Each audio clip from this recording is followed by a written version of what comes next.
কি সমস্যা কাকলি? জ্বর না মাথা ব্যথা? তোমার না অন্য কারো? না, অসুখ বিসুখের কোনো সমস্যা না। তো আপনার জন্য একটা সুখবর আছে।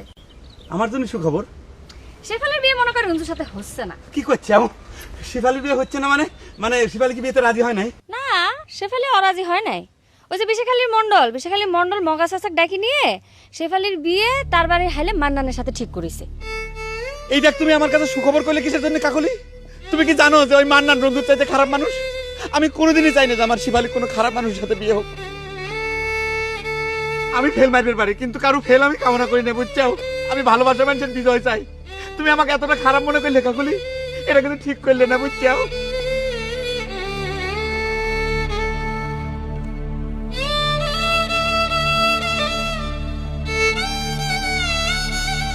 তোমার পর থেকে আমার মাথার ভিতরে আগুন জ্বলতেছে শিবালি। তুমি একবার বিষয়টা চিন্তা করে দেখি যাও। হ্যাঁ, আপনার মাথা আগুন জ্বলবে কে? আগুন জ্বললে তো রঞ্জুবের মাথার মধ্যে জ্বলবে। তুমি কি করছো শিবালি? এই কথা যে শুনবি তার মাথার ভিতরে তো আগুন জ্বলে দেওয়ার কথা। কে ওই মন্ডল কি দেশের রাজা হইছে নাকি? যা ইচ্ছে তাই করবি? কে যা ইচ্ছা তাই কি করতেছে? আমার দেহে পছন্দ হয়েছে তাই বিয়ের প্রস্তাব দিচ্ছে। এ নিয়ে তোর রাগারাগির কি হইলো? এ তুমি কি করছো শিবালি? মান্নান তোমাকে পছন্দ করবি দেখি তার সাথে তোমার বিয়ে ঠিক করা লাগবে, তাই না? তা আবার জোরাজুরি করে। তুমি জানো যে মান্নান কিরকম মানুষ? আমার তো এত কিছু জানার দরকার নাই। আমার কাছে মানানো যা, রঞ্জুবাইও তাই। আলাদা ছিলেন শুধু আপনি। সেই আপনি কদিনই যখন কিছু করলেন না, তখন মন্ডল মান্নান কিছুই আমি ভাবিনি।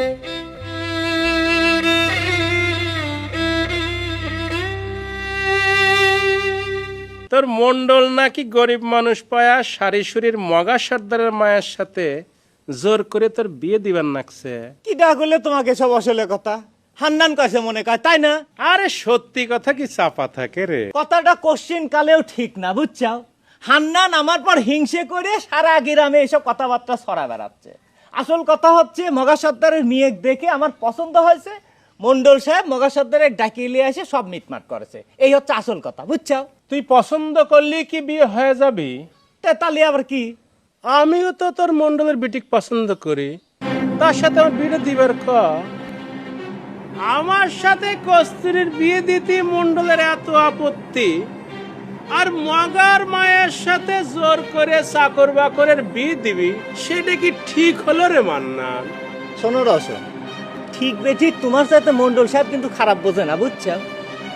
আসলে হয়েছে কি, এনে কেউ কারোর ভালো দেখতে পারে না। সেই জন্য চারদিক থেকে আমার বিয়ে নিয়ে একটা ষড়যন্ত্র শুরু হয়েছে। শোনো রসন, তোমার সাথে কস্তুরীর বিয়ে হবে কি না হবে সেটার জন্য তো তুমি আমার বিয়ে এসব কথা তোমার